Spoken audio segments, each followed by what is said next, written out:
Hey, Shane. Yeah. Have you ever robbed a casino? I am not allowed to say. Oh, okay. I might have the movie for you. Have you seen Ocean's 11? Yeah, I have. Okay, actually. Ocean's 12? Yeah, yes, I have, Spencer. I have. Ocean's 13, though. Wait, hold on. Yeah, no, I have seen that one too. Shoot. That kind of breaks the premise of the podcast. Wow.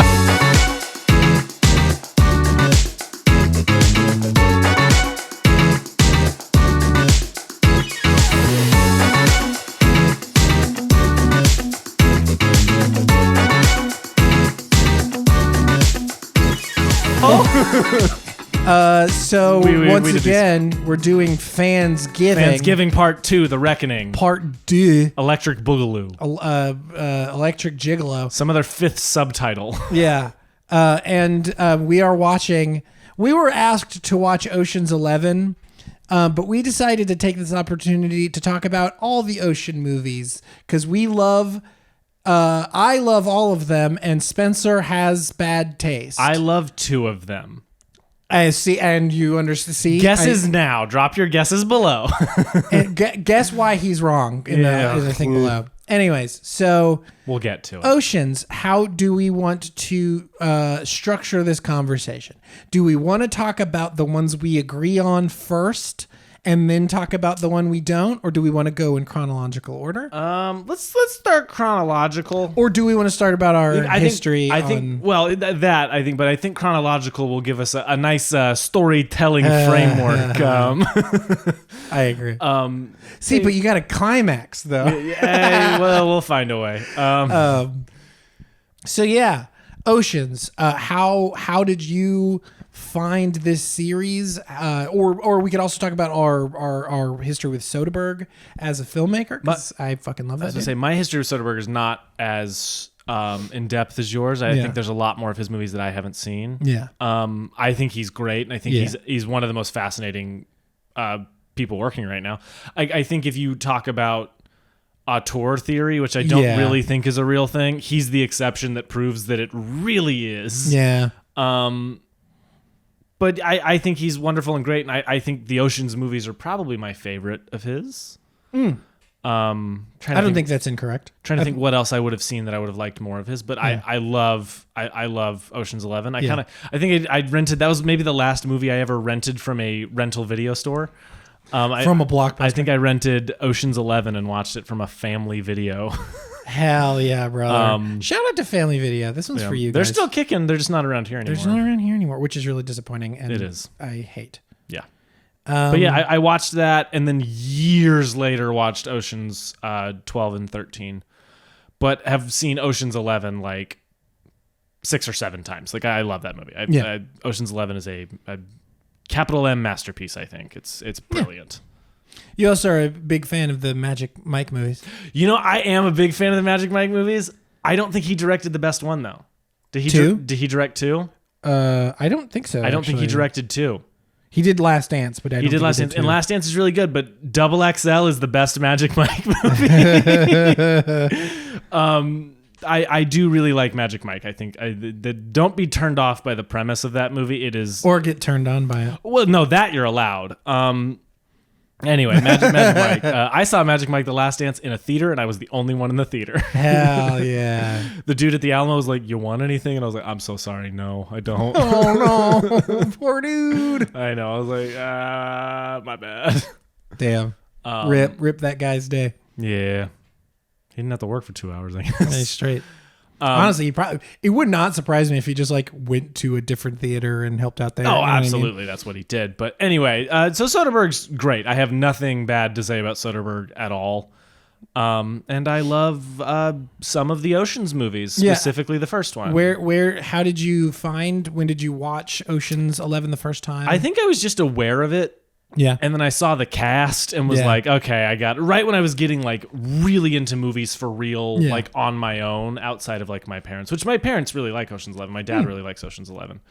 But this was like one that I was just going through like actors I really like. So I'm sure I was going through like George Clooney's stuff or Brad Pitt, and saw this like correlation for like so many people. and was like, okay, I gotta watch Ocean's 11. And then like I said, I rented it from a family video. Yeah. And watched it with some friends who were not that into it. And I was like, this is brilliant. This is so good. They need to get drawn and quartered. I don't know agree who with these you, people are, but I could not, honest God, could not tell you who I was watching it with. This is so long ago.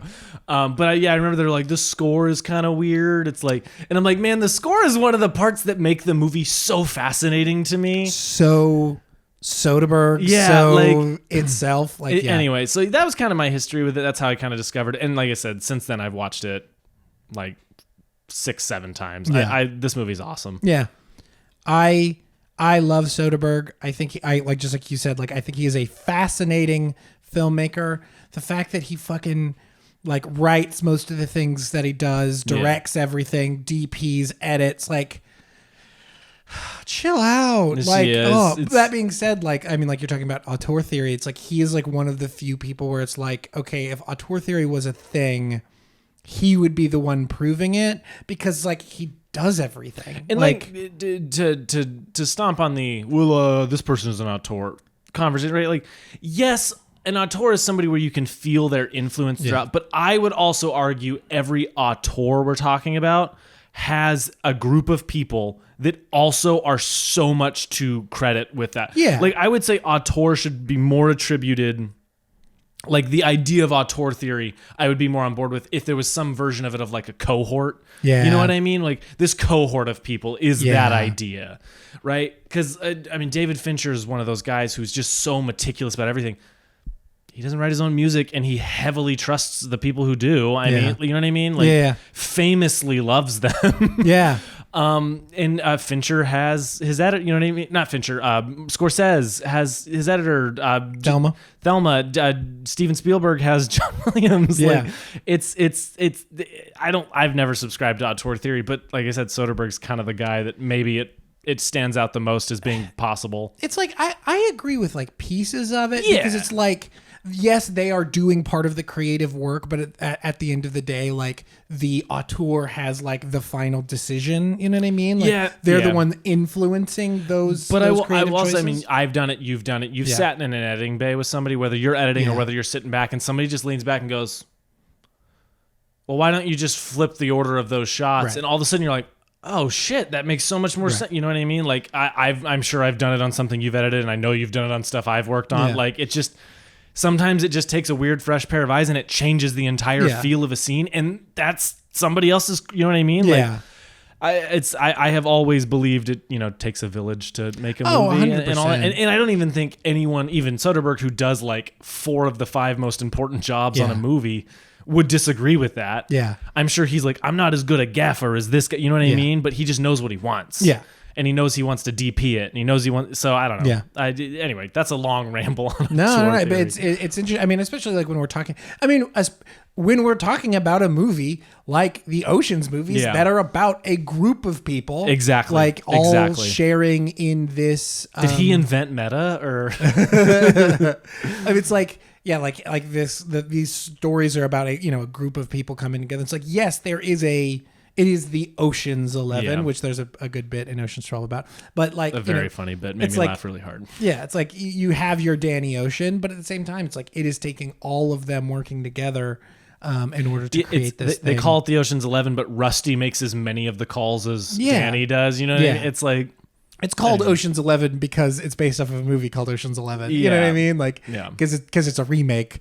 But yeah, so let's just jump right into Ocean's 11. Like, yeah, the first thing I want to talk about, and I'm curious what you say because I didn't mention it watching it. I don't know if we ever talked about it. I think the Ocean's movies have the most interesting energy I have ever seen in a movie. Because like most heist things have a much more like frenetic kind of feel, much more like momentum based, where it feels like it's ramping up. Oceans is all about vibes. Yeah, like that's part of why I love the score. Is the score fits into that like not low energy, but mellow energy. You know what I mean? That these movies have really well. They there's nobody's ever freaking out. No. Nobody's ever like you have people who are emotional. Yeah, it's like in Ocean's 11, you have that moment where Basher finds that like once they destroyed the building, they found the problem that he was going to exploit, and so he's pissed off. Yeah. But they immediately find a problem or a fix to the problem. It's like immediately solved within 1 minute of the conversation happening. I mean, which is the brilliance of the heist movie. I think it's like you're watching guys build a ship as it's being put in the water. Just watching dudes good at their jobs. Yeah, man. there's something about it. Heist movies inherently dad cinema. Inherently dad cinema. Yeah. If a dad could go, I could do that. It's dad cinema. It's like But I have always been fascinated by the energy of these movies. You know what I mean? They're very mellow. They're very chill, while also being some of the like most surprisingly funny movies I've seen. They're hilarious. Like they're hilarious, but none of the jokes feel like they should be jokes, but they're hysterical. Very rarely are they like capital J jokes. Yes, they're just like it's the one that hops to mind in 12 is when he's like, "Oh, what if we do Hell in a Handbasket? We don't have time to train a cat." They just brush past it. Like it's so normal that that's something that they would have to do, right? Yeah. Stuff like that where they just like fit it into the world. Yeah. But I love the energy of it, and I love how much or like how committed all of these capital M movie stars are committed to it. Yeah. You know what I mean? Like you would not see that now. No, you make this today without Soderbergh. It is winking and it's you get Ryan Gosling or not Ryan Gosling, Ryan Reynolds. Excuse me. Ryan Gosling would commit. Ryan Gosling would be great in one of these. He'd be great in one of these.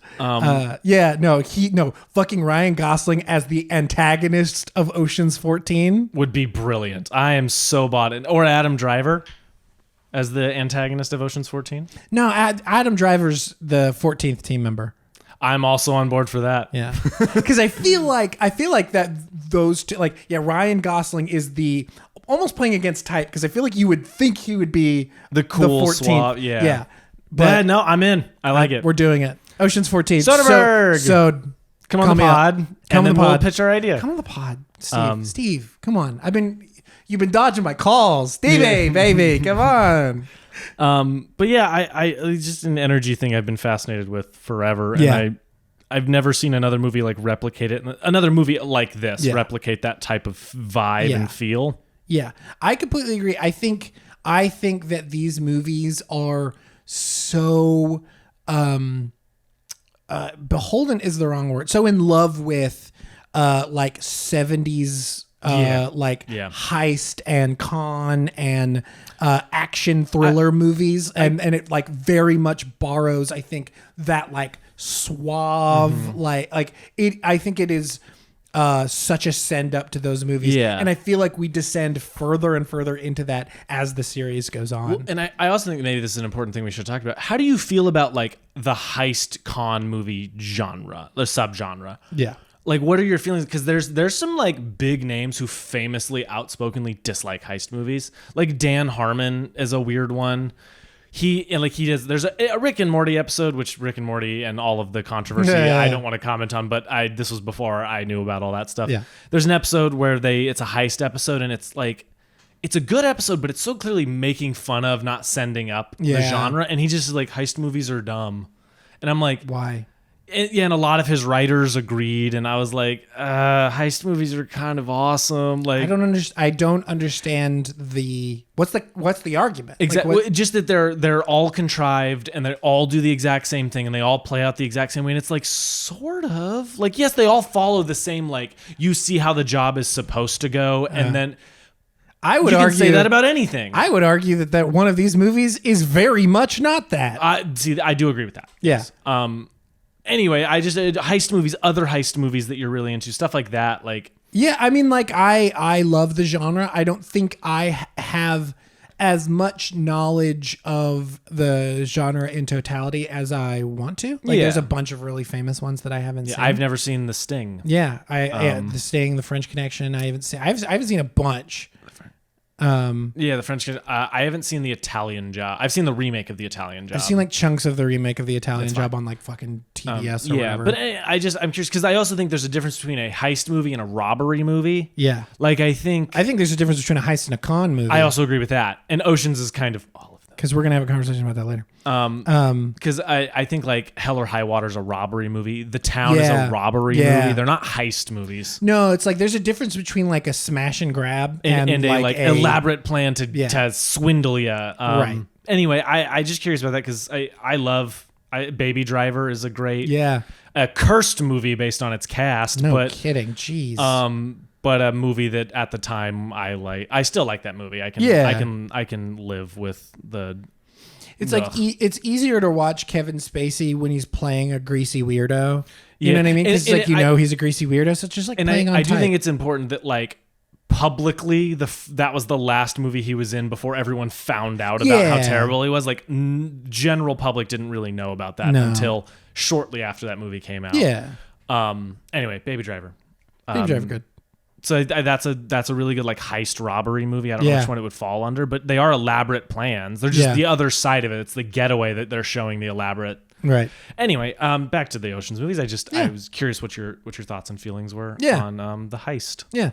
Yeah, I think Spy Kids. Fucking Spy Kids, dude. Shout out. This one's for you, Spy Kids. You know, I think the Ocean's series, like in general, are like so underrated. Like I think they are so like poppy in like a way that like I feel like is disarming, but like they're so incredibly well crafted that like I think that there's a lot that is unappreciated in how these movies are made and how good they really are. They're actively surprising. You know what I mean? Like even within all the conventions and all that, they find ways to like pull the rug out from under you. Yeah. And they also specifically the first one I think has a great emotional core to it. Like it's really small stakes seemingly. Yeah. They have great like cameos by famous actors. Topher Grace. Like, dude, the Topher Grace cameos in 11 and 12. Like in 11 and then doubling down perfectly. And only it feels like only Topher Grace would be down to play in this specific way. It is so good. I love it so much. Like I think I love these movies so much. I love Ocean's 11 so much. It is like the epitome of a comfort movie for me. Like it is like one again. It's like it's like peak dad cinema. It's like it's like just watching dudes be good at their job. Yeah. Like God, doing something hard. Yes. You know? It's like, and it is, and that thing of like, I could do that. You know what I mean? Like I could be one of those guys. Yeah. After you watch Breaking Bad, you're like, I could be Heisenberg. It's like, oh, it's just so good. It's so good. It's wild to think that Soderbergh DP'd and directed and edited this. Yeah. It's like, it's funny because like I feel like as through the years, his DP style has gotten like more and more and more rough in a weird way. Like I think the way that he lights scenes is so naturalistic to a point where it's like I legitimately wonder if he just used what was practical on set. Yeah. It's like, you know, when they're on the tarmac and it's literally just like, those are just lights. Yeah. Like that is just the light that is coming off of a building. It's that like sickly, evil orange, you know, fluorescent light coming off a building and everything's grainy as shit. And I'm like, God damn it, I love this shit. It's like so rad. Yeah. It's like the first one feels much more, you know, not in, and I mean this in no way as a problem or a dig or anything. Like, it just feels much more conventional in the way that it's lit and it's shot. Yeah. Where like, I mean, like going to 13, it's like there are so many like scenes that are like low light and it's like it's just grainy. Like it's like he just like who gives a shit? It's low light. Like it feels like Ocean's 11 very much feels like I am making a movie in 2001 that is like a send up of a 1970s heist movie where it's like Ocean's like 12 almost specifically is like I'm making a movie in the 1970s. Yeah. It's like I am making a 1970s heist movie. Yeah. I'm making a 1970s con movie. And I think, I mean, and he goes even, he continues that process in 13 in a really interesting way, because like so many of the scenes feel like they aren't lit at all. It's like, these were the lights that were in this room, but in a really cool way, in a way that I really dig. Yeah. You know, I think that's like a fascinating way that he has like kind of continued as a film. I mean, because even like movies like Kimmy, it's like I feel like I can, and No Sudden Moves, it's like I can feel the really low what's the word I'm looking for, like low effort makes it sound super shitty, but like low production. Like, yeah. It's like you can feel how fast they're moving in a fun way. Yeah. And, yeah. I bet those are fun sets to be on. Yeah. Because like, I bet it's like, it is, you know, blocking, hanging out, set the camera up, throw up a couple quick lights to make sure it looks good, and go. Yeah. Like, I bet these are really quick movies to shoot. Like, in terms of like setups, you know what I mean? Like, I bet the setups are super quick. Yeah. Like, there's a lot of them. I mean, specifically in something like 12, it's like they're going all over the place. They're moving all over Europe. Yeah. And you can almost feel how quickly they're moving in a really cool way. Yeah. Great. Anything else on Ocean's 11? Just I think it's one of the best casts ever assembled. I mean, all of these movies, but 11, the getting the team together scene Perfect. Is the joke where he's like, "You think we need another one? You think we need one more? You think we need one more? All right, we'll get one more." And he just doesn't say anything. Yeah. It's like I love it. Yeah. It's so good. It's so good.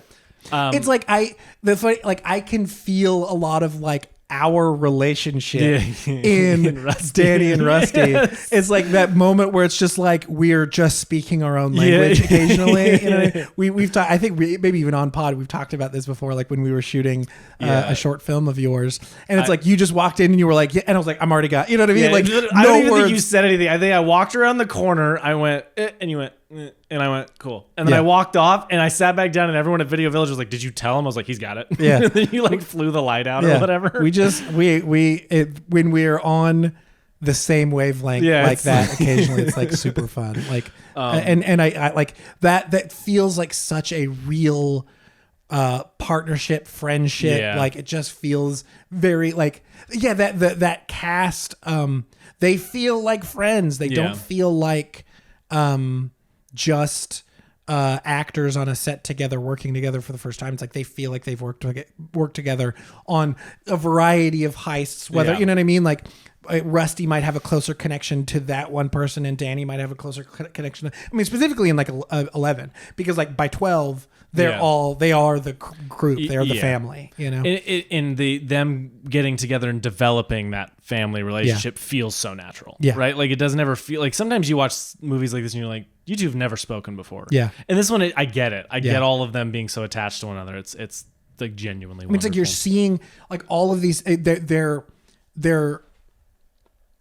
I think this movie is so good at when one person is doing their part of the con, like four other people are together discussing, or like, you know what I mean? Like when they go and they have to go steal the pinch, it's like this random little group, you know, like, and then when we cut to the other side, it's like, we see everybody else hanging out and talking or like working on the other thing. Or it's like, you know, you see, in like 13, you see, it's Scott Conn and, oh God, I want to say Alan Arkin, and I know that's not his name. Saul, Saul. Yeah, Alan Arkin. No, it's not Alan Arkin. We did. It's not Alan Arkin. This was an issue we had while watching the movie. Anyway, Anyways, it's like you see that like Saul is like putting something together while you know, Scott Conn's character is like you know, putting on his uniform for the you know, the Chinese restaurant he's working, you know what I mean? And they're like talking about like, oh, I feel bad for the guy. It's like like those kinds of moments where we're kind of putting people that aren't, you know, these characters that aren't, they serve very different functions within the heist. Yes. And I just love that. I think it's really cool. I think it's wonderful. Now on to 12. I don't like 12. Okay, I want to change it. After this watch, I enjoy 12. Yeah. I don't love the setup of 12. Yeah. and I can just get into that, or you can just tell me I'm wrong a bunch and we'll get out of the way. I think 12, it's not the most misunderstood movie, but I think it is incredibly misunderstood. My issue with it is I'm having... In 11, they're robbing from someone who really deserves to be robbed from. And in 12, they're paying that man back. It's so dumb. It's like, you couldn't have come up with something else. I don't know. That's my issue. I don't like watching these guys. That is the issue? That's my big issue with this movie. Is that they're paying back? Yeah, it's like we watch them get over, pull one on the fucking terrible ass human being, and then in the entire next movie we're watching them repay that debt. It's like, so, why?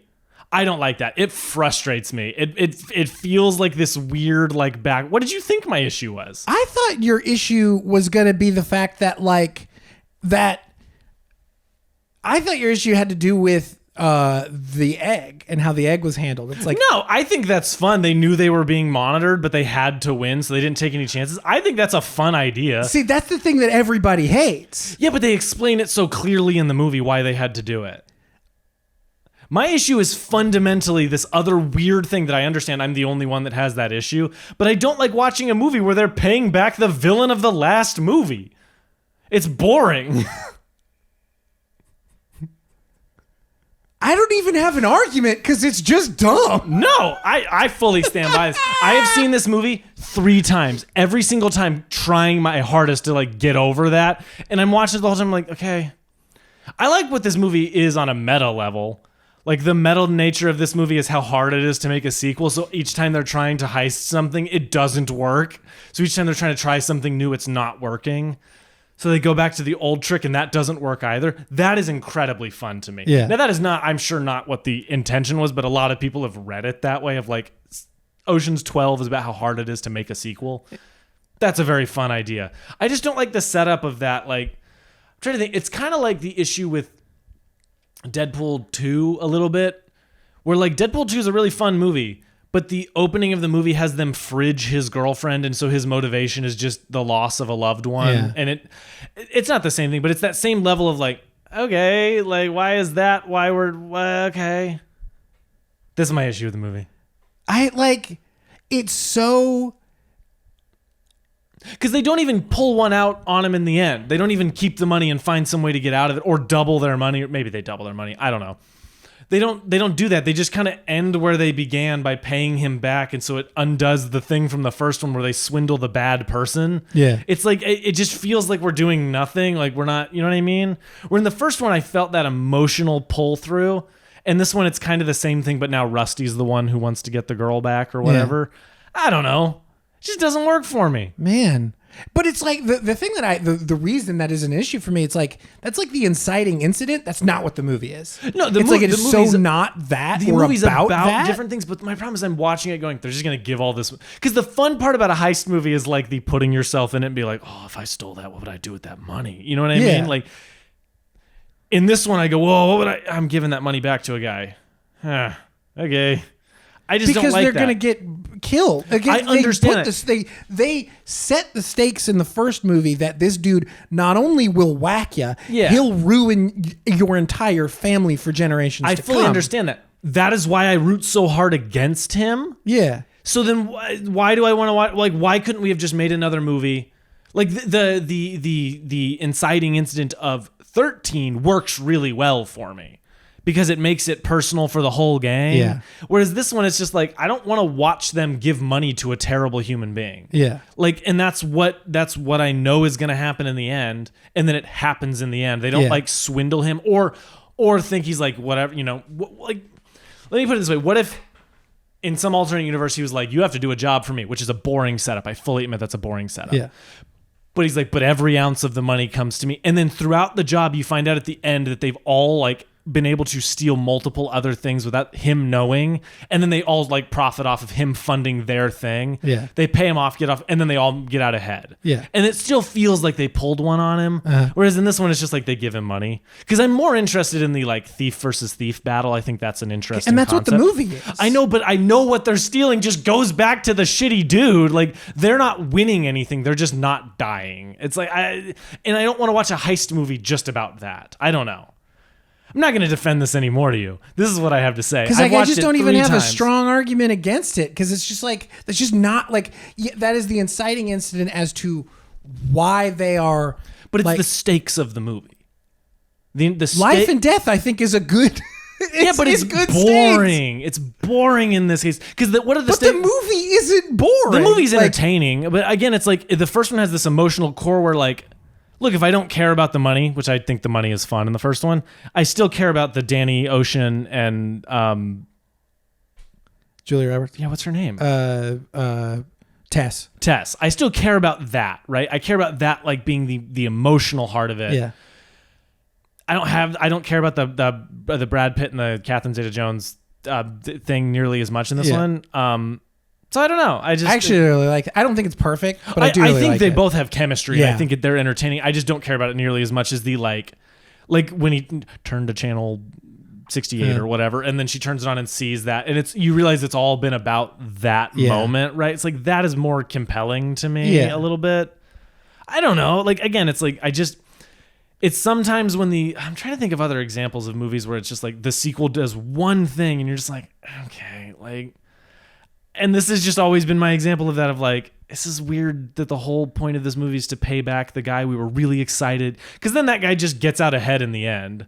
Yeah. He literally doubles his money. Welcome to America. Yeah, but that's not what the movie's trying to say.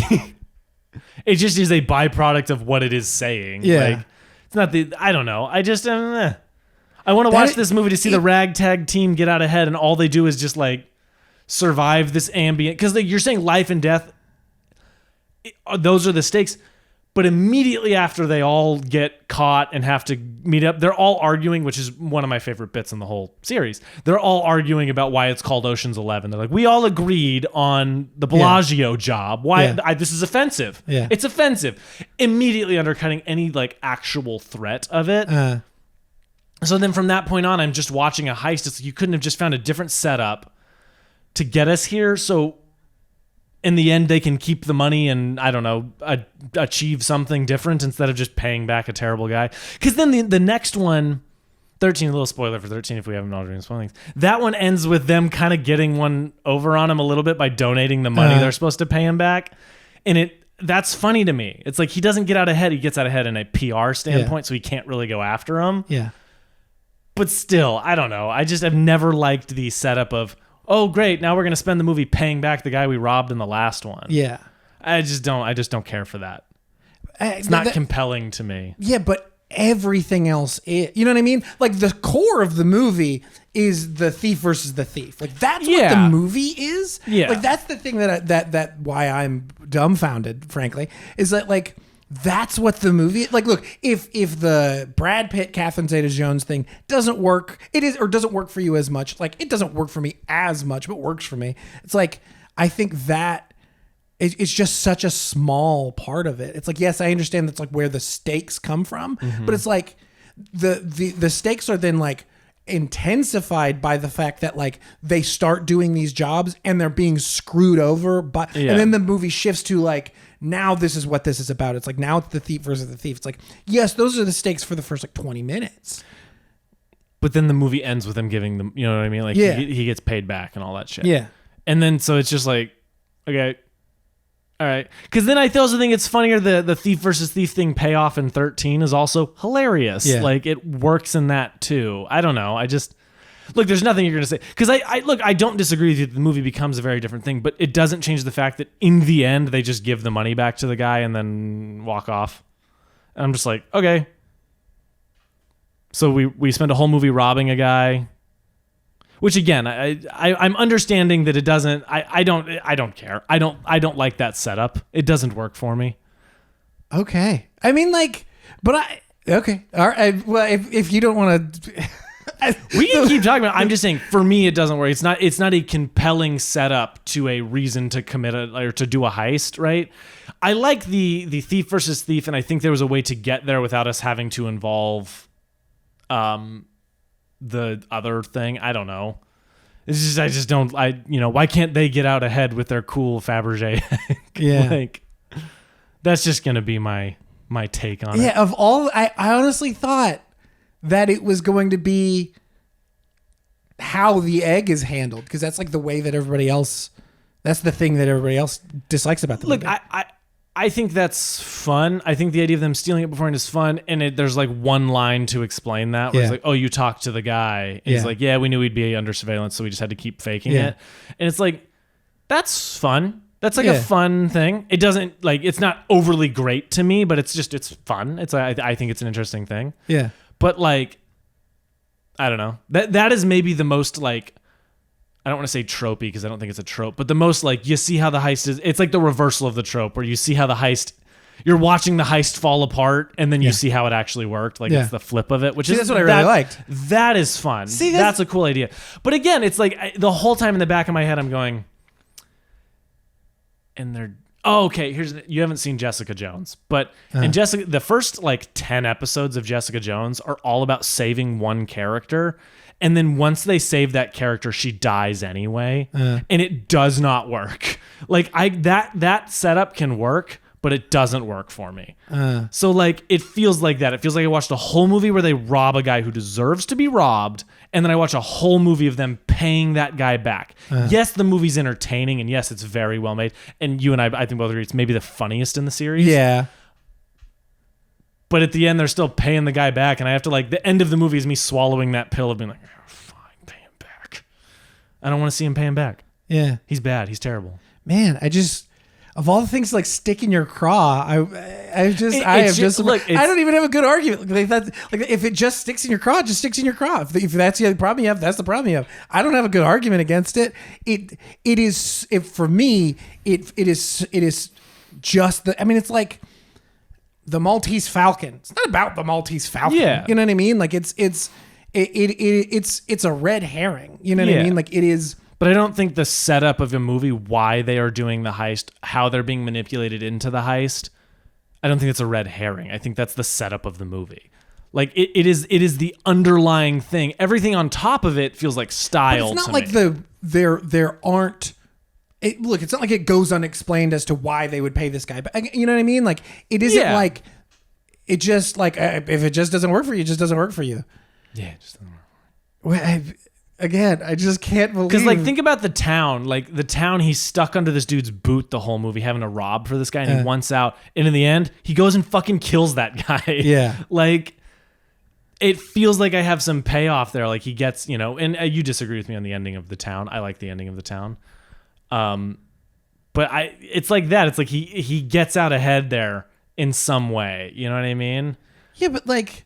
you know what I mean? Like, yeah, but why am I watching? Look, if they got caught up in some other bad thing and had to pay, like, a job went wrong and they were working for a dude and then that dude, and so now they have to pivot and try to do everything they can to pay him back some other way.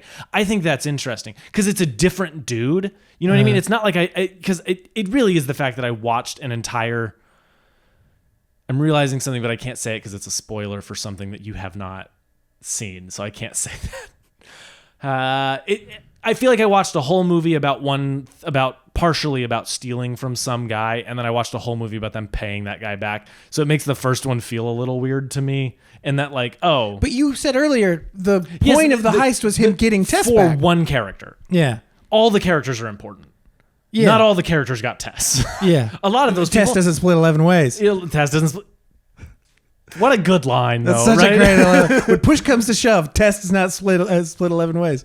Anyway, I've said what I'm going to say. I don't hate Ocean's 12 by any means. I think it is a very fun, very enjoyable movie. Like I said, I've seen it 3 times. Yeah. First time I was very frustrated. The second time I was like just stuck on that, and I still am stuck on it. I've given it 3 very fair shots, I think.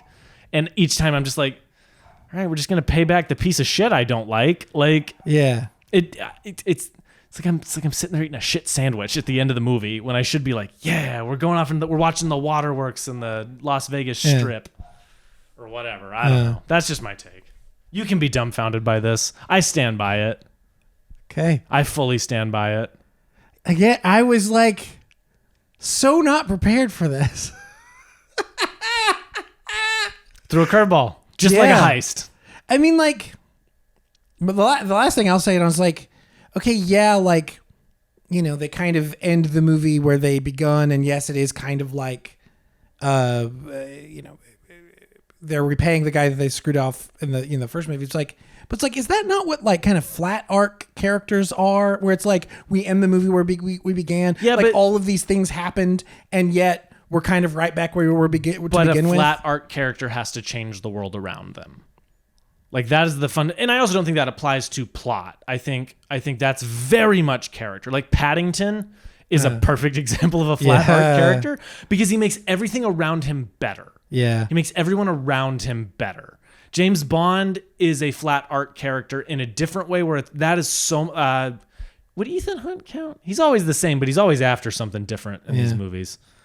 Ethan Hunt is a flat arc character. But it's not like they don't have any effect on... But they do. Like, but look, that is an interesting argument. It just doesn't work for me in terms of this movie. Like, I don't know. Like I said, I just can't get over that we're just paying the guy back. Like, it bothers me.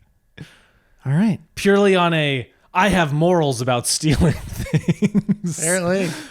So anyway, that's my take on 12. 12 is the funniest one. I think the idea of the heist continually falling apart mid heist is really fun and funny to me. Yeah. Anyway. The super heist guy, the like super criminal is fun. Like the end all be all of all criminals. Yeah, it's like that. Great, that's I love fun. It. I don't dislike that.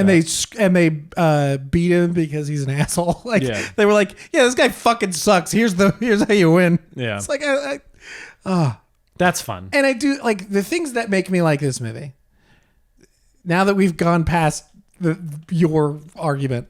The things that I like about this movie, I like the fact that they're not doing the same thing again. Like I really love that. Yes. That they were like, let's not just steal from another casino. Let's do, because that's the thing is like in Ocean's 11, they talk about the other things that they steal, and it's not money. You know what I mean? Like, Ocean's 11 is the first time a casino had ever been stolen from. They make that like super clear. Right. And so it's like I like the fact that like they feel like thieves that steal everything, you know, or like art and like steal from banks and you know all that kind of stuff. Yeah, I definitely don't disagree with that. I think that's kind of an issue of 13. You're right. And so it's like I really like that they were like, this feels like what they're good at, which is like you know, this feels like the type of crime that they usually do is like stealing art and stealing, you know, like that kind of thing. I think that's really cool, and I love the like globetrotting nature of it. Like I think that's also really fun and cool. It feels very 70s in that way that I really dig. Like and I really do like the fact that it's like not just another heist movie. It's like it's a con movie dressed as a heist movie, which I think is really cool. Like I really like that kind of bait and switch of like, this isn't the same thing over again. And like that's the thing is like the style, the humor, the characters, the you know, the things that they add and change like work so well for me that I don't really get hung up on that premise. Hung up on the it's like, I agree. Do I want what's his freaking name? Asshole. Mr. Bellagio man. If I like him so much, like he's so good. Yeah. That I'm like, I don't and that scene of him like the getting the team together scene, the reverse of him showing up and threatening all of them. I really dig that scene. Like that really works for me and I think is a lot of fun. So it's like, I'm willing to forgive the like, damn, they really just paid that idiot back. Yeah. Cause again, like I also think like, I think 13 changes what happens at the end of 12, like, or what the audience could think, you know, because like Toulouse shows up at the Bellagio at the end, because like, you know, he's about to fucking steal from him, you know, and then in 13 he shows up and they're like working together. But it's like, I do really like the idea that like he will get his comeuppance in the end because freaking Toulouse is gonna go steal it from him again. It's like, yes, like the Ocean's crew, they don't you know, double their money or whatever. Like they're not the ones stealing it, but you know he's getting his comeuppance in the end because he's about to get stolen from. Talor's about to steal all his shit. Yeah, or at least that I think could be the implication. Like, and so it's like that. All of those things like work so well for me. Like, and again, like I think the biggest thing is like it's the same characters.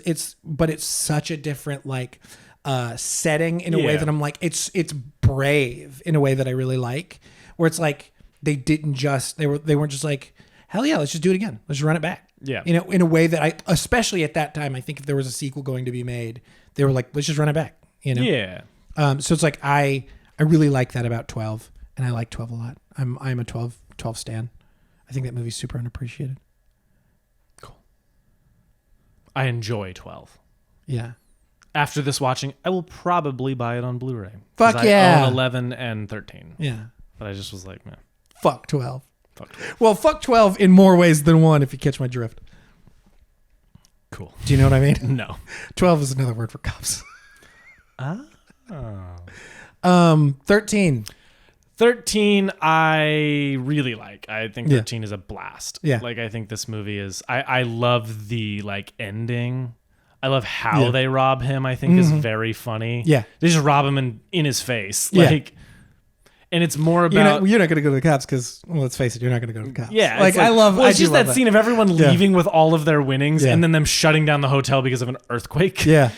I think that is super fun. Yeah. Right? Like, of course, they're getting out with money, too. Yeah. But, like, it's just that scene of everyone leaving, you're realizing how much money they're walking out that door. I'm really, really into that. Yeah. $500 million. Yeah, like, literally, like... And it's just random people who are benefiting from it. It feels very Robin Hood-y in a cool way. In a great way. I also think it has the best subplot ever depicted in cinema. Yeah. Which is when they send Casey Affleck down to Mexico and he starts a Casey Affleck jump scare with a mustache. He starts a union issue in a union riot. Yeah, he's like, then his brother goes down to bail him out. And he's like, we just got to break management. He throws a Molotov cocktail over. Good. It is so fun. Yeah. And then the payoff of it, he's like, he had them holding out for $3.50. He's like, what is a 5% raise? Yeah. It's like, it's so good. Yeah, 36,000. It's like, okay, how many employees? 200. So it's like, what is that? Like 7 million? Yeah. It's like, no. 36,000 total. Yeah.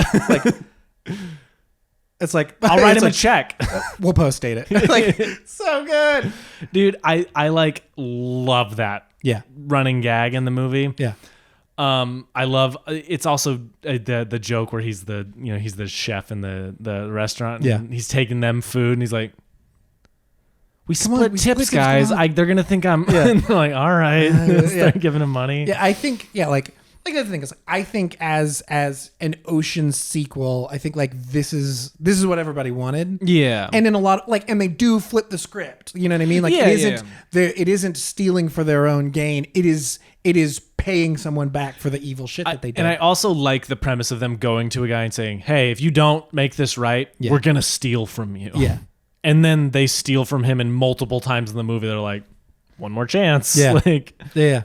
I think Al Pacino's really pretty good in it. I think he's perfect. Yeah, I think he's perfect. They could not have found a better smarmy casino, Las Vegas. Like they could not have found a better one. He's doing the work. Sadly, though, they had to get rid of Julia Roberts and Catherine Zeta-Jones because they couldn't afford that with Al Pacino money. I don't think that's actually what happened, but that's probably what happened. But the setup of that's also funny to me. Yeah. You know, it's like, and I think they find good stakes for the whole team. You know what I mean? Like, just in that, like, one of the team goes down because of this guy, and they're all like, "We're gonna fucking kill him." And Danny's like, "Let's just take all his money." Yeah, that's a good scene. The only thing I have like two small issues with this movie, and like that's one of them is it feels like this is a small thing, but it feels like it kind of rewrites their history a little bit, where it's like in Ocean's 11, it feels like what's his freaking name? The money guy, the one who's like dying in 13. I can't remember anybody's name. There's a lot of names going around. There's in these so movies. many. There's 13 of these guys, man. Plus all the bad guys. Yep. And their wives. Like I gotta remember everybody's name. It works better for me or it doesn't super work for me. Okay, sorry. It feels like they kind of rewrite their history because in 11 it just feels like they've worked with him before. It's like, oh, I owe you from the guy with the thing in the place, and it doesn't feel like they have this huge backstory with him.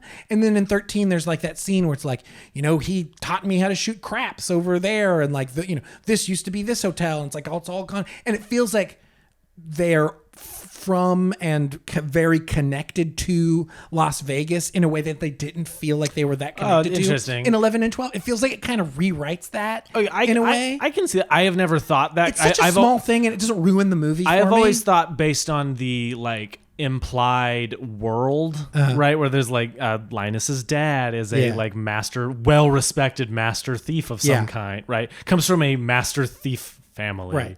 I mean, it's like his mom is set up in, but again, like isn't connected to Las Vegas. You know what I mean? But the Vegas connection is interesting more. I mean more like, the place and the thing with the guy. Yeah.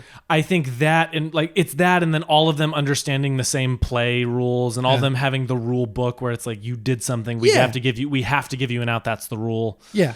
That kind of stuff implied that they all knew each other. At least Danny, Rusty, and that guy had more of a history. Now the connection to Vegas as the thing is way different. I hadn't even thought of that. See, that's the thing that was like, it feels like they rewrite that. Like it feels like that's added history to their background that doesn't really mesh what happens in 11 and 12. Yeah, I get that. And so it's like that slightly gets under my skin, and I kind of don't love some of the heavy emotional beats just don't really play for me. I don't know what it is. Like, all right, man. I don't really, again, like I don't have like a good argument for it, but it's like some of the scenes with like the setup works of, he tried to do, like that works for me. It's just like the letters and like the like emotional moments with it. Just, I don't know what it is. It just like doesn't super land for me. I don't know what it is. Yeah, I get it. I got no argument for you. It's like it's a good setup, but then like the execution, a couple of scenes throughout the movie, like they have that conversation where it's Danny and Rusty, and they're like out on the strip, and they're talking about Las Vegas and talking about him, and like it just like, though it feels like that scene, like almost, it's like kind of that scene in particular just feels like it kind of, the movie comes to a halt for that scene, and then we just pick back up right where we were before. Yeah. In a way that like those emotional beats in 11 and 12, I don't think slow the movie down in the same way that they do in this one. All right. It's like, it's a small thing, but again, I still really like 13. Yeah. Everything else about it works so well for me. The only one that I think is a masterpiece is the first one. Yeah. I would agree. I think, like I said, I have issues with 13. Just little like pacing things and stuff like that where it just like doesn't quite work for me all the time. But like I said, it's just so entertaining that it's so entertaining fun. And has such a good like group dynamic. Like it feels like all of them have like really fully settled into this these is roles. The family. Yeah. This is family. Yeah, legitimate family. Toretto. It's like that is it feels like that. Yeah. You know what I mean? Like that really, really works for me. And it's just so fun. You know what I mean? Like it's like they are doing this for completely moral reasons at this point. Like it isn't just like, it feels so secondary that they're stealing the money for the entire crew. Yeah. In a way that, in Ocean's 11, it's like Danny's doing this for Tess and doing it for the money for everyone else. Where it's like, this is like, fuck this guy, number one. The money, who gives a shit? Yeah, we're investing our own massive fortunes into doing this. They wipe their of their, they don't have any money left. They have to go back to Dr. Bellagio. What's his fucking name? Yeah, whatever. Andy Garcia is the actor. Yeah. Andy Garcia is so good in these movies too. He is. It's that moment when he tells me donate a charity. He's like, "You think this is funny? Sure as fuck ain't. Sure as shit ain't sad. Sure as shit ain't sad." And then slams the door and then cut to. Can you tell I've seen these movies like 1,000 times? I know every line. Like every time you do the line, I'm like, oh no, I'll give you the exact word. Look, at the end of the day, I think this is like one of the coolest trilogies. Yeah. Look, I've said it before. This is always what I say about Ocean's 11. It is the coolest movie ever made.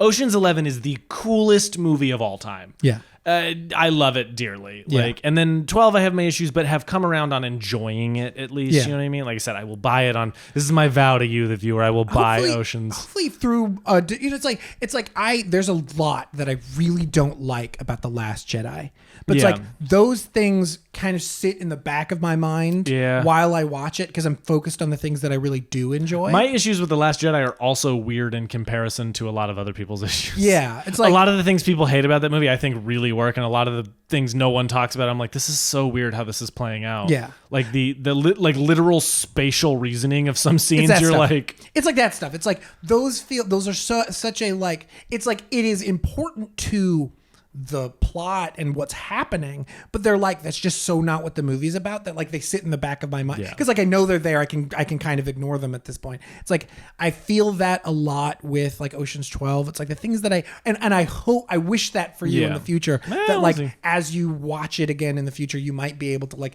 let just the setup, like let that one thing kind of fade to the back of your mind, because there's so much other things to like about the movie. Like I said, when I watch it, I'm entertained. As soon as I get into the like failed heist and the like they're raising a building 2 inches to get a shot, right? Fucking Which great. is like fun and awesome. But yeah, we'll see. Brad Pitt's coats in that movie are so out there and so wild. It just everything. But yes, his the detail of his one of my favorite bits too is when he's like George Clooney knocks on Brad Pitt's door. He's like, dude, it's 5:00 day of, let's go. He's like, oh, it's 12:30 the night before. He's like, what? Oh, that's just mean. How many espressos did you have? 5. Yeah. Come on. They're drinking and he pours the wine. So good. Oh, it's great. So funny. And then they have the kind of same scene in 13 where he walks in, he's like trying to talk plans and stuff. He's like, are you watching Oprah? Yeah. And he's like, and they go and he's like, I was reading the newspaper with the volume on. With the full volume. You know, it's not just about the kids, but you know, like, it's so like, good. It's like they're really building her a new house. It's like, yeah, it's the writing. Oh, you know what I mean? Good. It's like, and like I said, all these actors bought in a way that I don't think could happen anymore. No. But like they all bought in and played with the idea of their image in meta ways. Like, I don't know. The Ocean's movies. If you haven't seen these, like Wild, like you got to watch them. Get with specifically 11 is like fundamental. You have to see. Watch all of them, man. Yeah, like, there's so much. I fully agree with that. Yeah. I fully think 12 is absolutely worth watching. There's so much to like about all of them, and they're all so connected. Yeah, like they are all like. I mean, you know what I mean? Like if you all just the skip actors over return 12, in all of them. Yeah, you know, other than Julia Roberts. But they don't recast or anything. No, they just they're just absent. But yeah, if you like skip over 12, you like miss everything with Toulour. You're missing everything as to why, like, why Andy Garcia, his character, why he's back again. Yeah, and, they feel very much like a trilogy. It's rad. Oh god, it's like on the tip of my tongue. His character's name. It doesn't matter. Any other thoughts on this trilogy? Just that they're awesome. These movies fucking shred. If you don't like them, you're kind of boring. You're a little bad. bit. If you don't like 11, like look, if 12 or 13, you're whatever. I can get past that. Yeah. If you don't like 11, if you don't like Ocean's 11, you're like actually a war criminal. Like really, let's really think about this. Let's talk to the fucking Geneva You need to Convention. look inward. Yeah.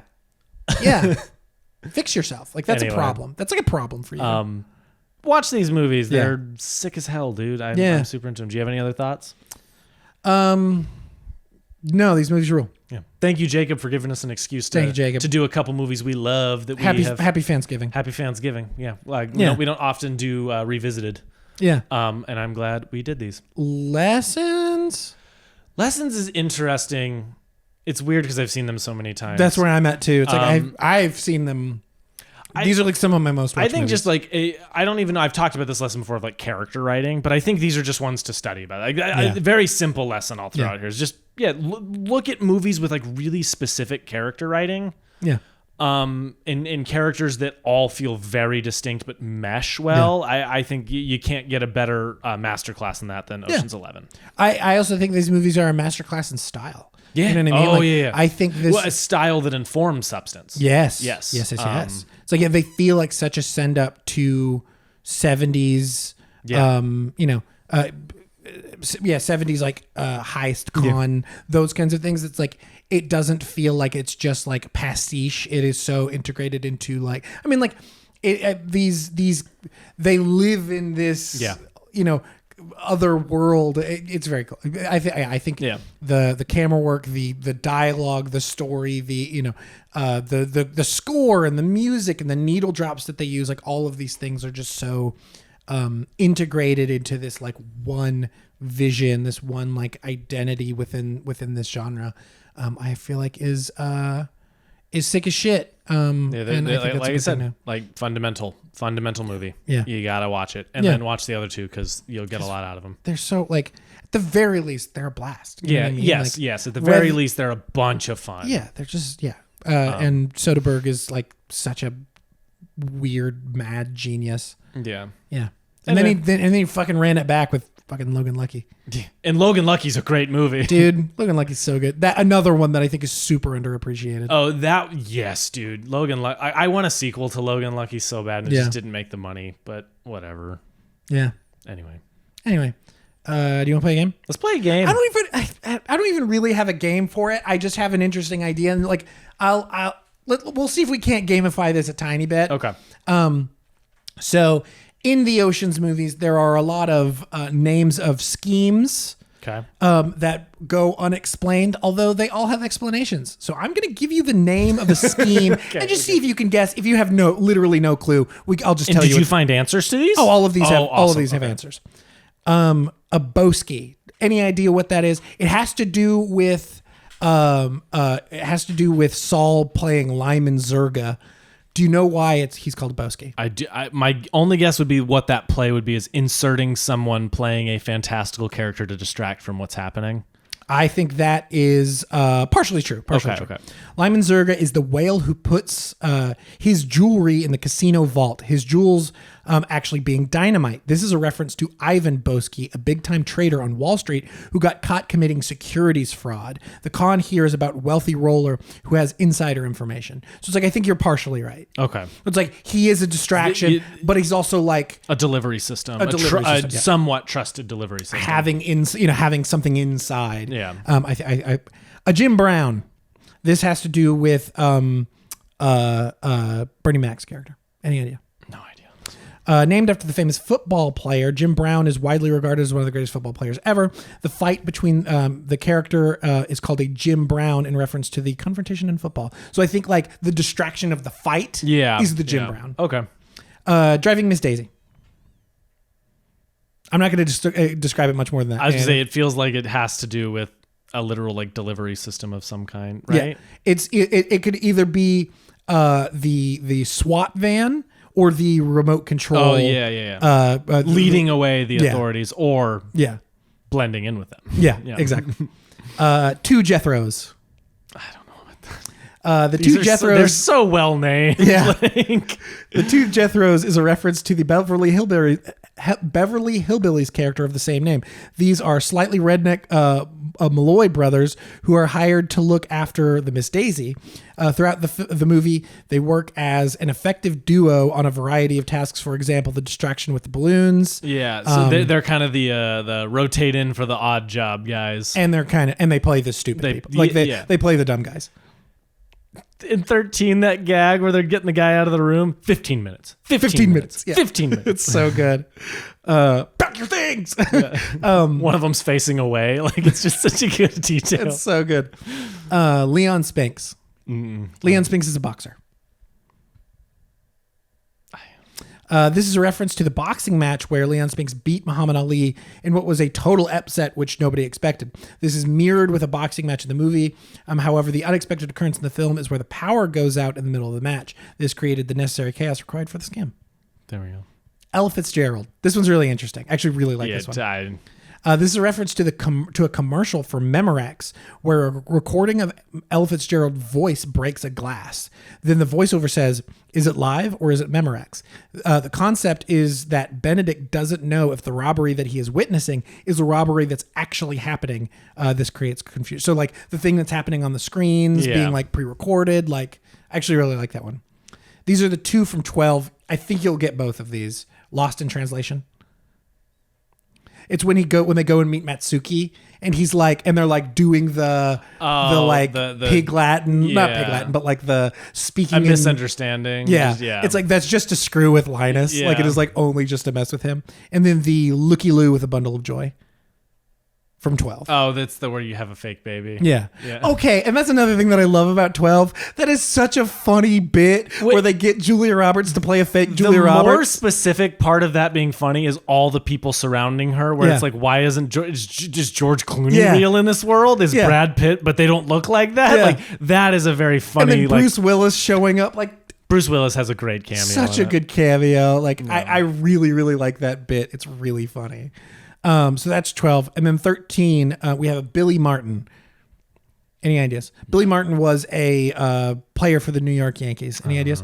When the team is discussing how to get revenge against Willie Bank, they decide to offer him a Billy Martin. Billy Martin was a famous second baseman for and also manager of the New York Yankees. Martin was fired or quit as the manager in 1978, rehired in 1980, and given a second chance. He was then subsequently fired and rehired by the Yankees numerous times during the 1980s. The implication here is that the gang are offering Willie Bank a second chance to do the right thing, which he doesn't, to his downfall. You know, it's a really interesting thing that I did not notice in that scene. They're both wearing the like construction safety helmets. Danny is wearing a white helmet and Willie Bank is wearing a black helmet. It's like white hat, black hat. Yeah. Like, I love that. What a great little detail. The Gilroy. Linus uses an especially powerful pheromone to intoxicate and seduce Abigail. Apparently, this was an in-joke on Tony Gilroy, who wrote the Bourne screenplays, all which starred Matt Damon. He also wrote and directed Michael Clayton, which stars George Clooney, and produced by Steven Spielberg. As to why, I guess we'll have to read between the lines, but maybe Wen find him irresistible. The Brody. I don't know. This has to do with Linus and his character. And what his con during the movie. Any ideas? During which movie? 13. These are all the rest of these. The rest of these are 13. I mean, is it just a suave man seducing someone to get on the inside? Linus's fake nose decoy is named the Brody after actor Adrian Brody. Wow, that's like an actor who is famously very good looking. That's tragic for me. Who also has a large nose. Who happens to apparently look a lot like me. Less so in recent years, I think. Yeah, as he's aged, I think he's strewn farther from my hair when it's like a bit more like his length. I look a little bit more like him. You look. Adrian Brody, a very good-looking man. That's true. So there's literally a framed photo in this house of Adrian Brody. Yeah, and it's supposed to be me. Yeah, this man. Off topic for a minute. Every actor that this man gets compared to are all incredibly handsome, and he hates it every time. He always gets compared to Adrian Brody and Adam Driver, both two incredibly handsome men, and he hates it. The weirdest one I got was James McAvoy once by a complete stranger, and this is how it went. He went, "Hey, have you ever seen Penelope?" And I went, "Yes, I've heard this before." I don't look like James McAvoy at all. I don't. I can I've heard it before. I can barely see what he's talking about. In X-Men Apocalypse, when he has the long hair, there's like a little bit I can see, but it's mostly just the hair. I don't get it, but yeah, I get any tall white man with a big nose, and then James McAvoy. I look like apparently. I got super bad Jonah Hill for a long time, so it's like not my favorite comparison. Like, I don't think Jonah Hill's a bad looking guy at all, but that's not the era of Jonah Hill I want to be compared to. All right. Irwin Allen. Any ideas? Nope. Linus tells Ruben that Rusty is going to use an Irwin Allen. This is an homage to the legendary producer Irwin Allen, who is considered one of the fathers of disaster movies and TV shows. His movies and shows often depict ways the world would end, usually including a natural disaster.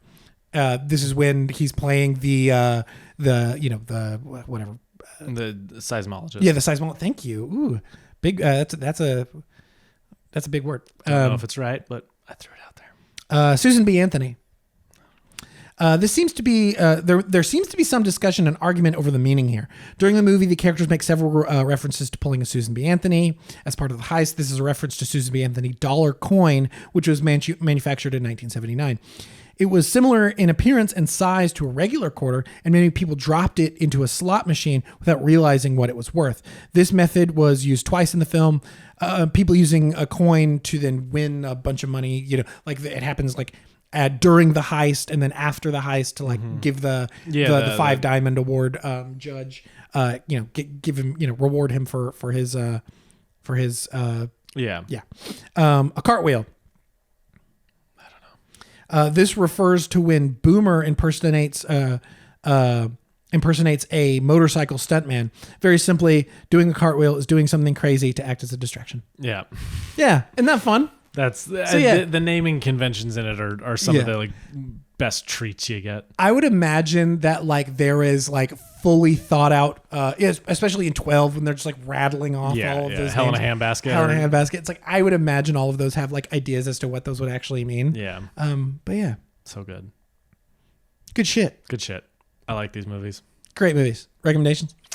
Recommendations. Not a heist themed. I mean, Logan Lucky. I think I was going to do the same thing. In general, like just watch Logan Lucky. That movie is amazing. If you like Soderbergh, you like heist movies. The cast is so good. So like fucking good. Anyway, Daniel Craig in like one of my favorite performances of his. Yeah. Like, Adam Driver in a deeply underrated performance of his. Anyway, Channing Tatum actually great. Like, hey man, don't get me wrong. Magic Mike. Don't get me wrong.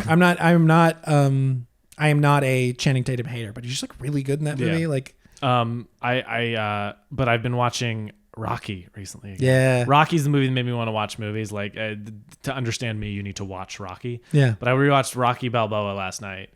A miracle of a movie. It is so good. There's no reason that movie should be good, and god damn it, it's so good. It's great. Like, it's just such that premise is such a bad idea. Or like not even a bad idea. It could go wrong so easy. There is a million ways to do that wrong and be like this vain, prideful, like return to character. And it really feels like he just wanted to be Rocky again. Yeah.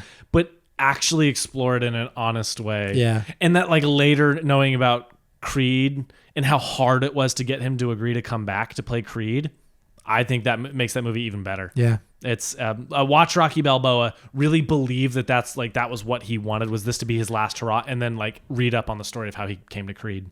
Yeah. And then watch, you really need to watch Rocky 5 to really to really understand why and how he got I don't like point. being negative, but I have never shown anyone Rocky 5, and I got 30 minutes into showing Breck Rocky 5, and we turned it off and turned on Rocky Balboa. I walked out into the living room last night and I saw them watching it, and I was legitimately like, you're watching.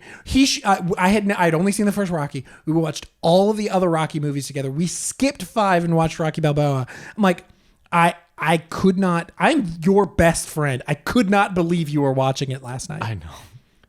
We turned it off. He has dumbfounded me twice in less than 24 part hours. Of me, a guy I went to college with wrote a review on Rocky 5, and he's like, I can't believe people say this is the worst one. And then analyzing it in terms of like a Lego sequel way, because Rocky 5 very much has the setup of like bringing in a new guy to take over the franchise feel, and then it doesn't do that. And watching it, you're like, nope, that's not what this is doing at all. I don't know what he's talking about. I'm out. Like, yeah. I couldn't even get through 30. I literally not even 30 minutes. It was 29 minutes in, and I was like, we have to turn this off. I can't do it. Like, yeah, it's just uglier. It's worse. The writing is worse. The performances are worse. And then in Balboa, everything comes back. Yeah. Everything I know about Rocky 5, I'm like, who thought this was a good idea? I know, it's terrible. Like, really, who thought this was a good idea? I cannot stand that movie. Yeah. But anyway, Rocky 1 through 4, and then Rocky Balboa, and then all the Creed movies are wonderful. Rocky, you really, really, really could just skip over 5 and it would change nothing about Rocky Balboa. Yeah, like all you'd have to Google is like, why is Rocky not living in a mansion?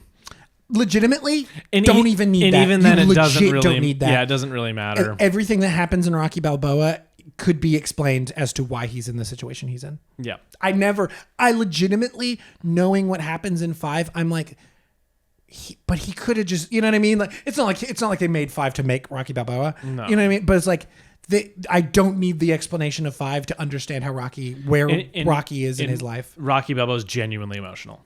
Genuinely like a thoughtful, provoking, like I love that. It's movie. like, it's got some very early 2000s like decisions made visually and then editing wise, but like, man, at the end of the day, I don't care. you could make that same argument about Ocean's 11. Exactly. Like, you know what I mean? Like, exactly. It's like it's got some ugly computer stuff. When the story works, yeah, nothing else matters. Yeah. As long as it's not like horribly made and horribly performed, yeah, nothing else matters. Yeah. You know, sorry, random thing. I'm going to talk about Oceans real quick. You know what I really don't like in a lot of movies? Freeze frames, frames, split frames, that kind of thing. I love it in the Oceans movies. Works every time. I don't even think about it. It is like so integrated and so perfect for that. And that's when I talk about style, it's like, that's what I'm talking about. Yeah. It's like, it feels so natural. Yeah. And then in other movies, it doesn't. It's like other movies that it works for, like, Scott Pilgrim works great. I have no issues with. But then like for the Oceans, for Oceans movies, super works. It's like, and there are other movies that try it and it just doesn't work at all. It was like the Ang Lee Hulk. Oof. Yeah. Big oof. I want to rewatch that purely to visit a time and a place. Yeah. Like that's a fucking time machine in 2004. Yes, it is. Anyway, my recommendations, Logan Lucky. The other one is different. I've been referencing a lot of video essays, like long form video essays on YouTube. I've just gone down this weird rabbit hole over the past few months. And the one that I just finished watching was Double Fine Psych Odyssey. It is a 32-part mini-series on YouTube and Internet Archive. You could just download it for free on the Internet Archive, which I find fascinating. 32-part mini-series about the creation of the game Psychonauts 2. Like following Tim Schafer and the team at Double Fine as over 7 years making this game. It is utterly fascinating, and in a way I actually think it's kind of really important. Like, I actually think that if you want to make anything at a large scale with an even slightly big budget, I think you have to watch that. Like, it is to watch the way that decisions change over time, the way that people change, the way that a company changes, the way that finances come in and affect the thing that you're making, I think is utterly fascinating. And like, the thing that I am like thankful for is how much access this crew has to this team, and what they were allowed to show, because like they don't, the Tim Schafer, the studio head, I actually think, so it's called Two Player Productions is the production company that makes it. I think they're a part of Double Fine. They've done this for years. They've made multiple of these. Yeah. I think they're a part of Double Fine. So the fact that Tim Schafer, the studio head, or I think the person who would own Two Player Productions, or at least be a large part of it, doesn't look good a lot of the time. He kind of looks like an asshole sometimes. Like, he is doing things and saying things that like don't look great and don't make him look good. And like, he's like really absent for a lot of these huge decisions that are affecting how and why a bunch of people at this company are really unhappy. Yeah. And it is like fascinating. It is like fascinating to watch how small, like when we're talking about auteur theory and how like every single person on this production in both tiny and huge ways have an effect on the product that they're making, on the creative product that they're making. You see that happening. You see these little decisions that these associate programmers are making that affect how the entire game shapes. Yeah. It is fascinating. It's also a really interesting glimpse into kind of like two specific things, or actually three. One, how COVID affected that industry. Mm-hmm. It's because like it takes place between 2015 and 2022. So you get to see how COVID changed everything about the way this game was being made. The other thing is how, they were an independent studio. They were not owned. They owned themselves. They just worked with publishers in order to get their games made. The publisher that they're working with, if you know anything about Double Fine as a company, this isn't like a spoiler or anything. But at a certain point, the publisher that they're working with went out of business. And so they were about to run out of money. And so they had to make decisions in order to, do they sacrifice their independence, or do they, and possibly like, keep their doors open, or do they keep their independence and possibly have to close their doors, or cancel this game that they've spent all this time and money on. Yeah. Fascinating. And then the third thing is every few years they do a game jam called Amnesia Fortnite, where the entire company stops what they're working on, and for 2 weeks they split the team into 4 teams, and they each have to make a game in 2 weeks. And those episodes, there's the Amnesia Fortnite movie, which is literally an hour and 50-minute long movie within this 32-part series. And there's another episode, that happens a couple years earlier of of Amnesia Fortnite. Both of those are really, really fascinating. Specifically, the first one, I don't know what episode number it is, but that one is really like fascinating and really cool. Has a bunch of really cool stories within it. One of the members of Two Player Productions pitches an idea and becomes the team lead of one of the projects. Really, really, really cool. Yeah. So if you have 17 hours, watch Double Fine Psych Odyssey.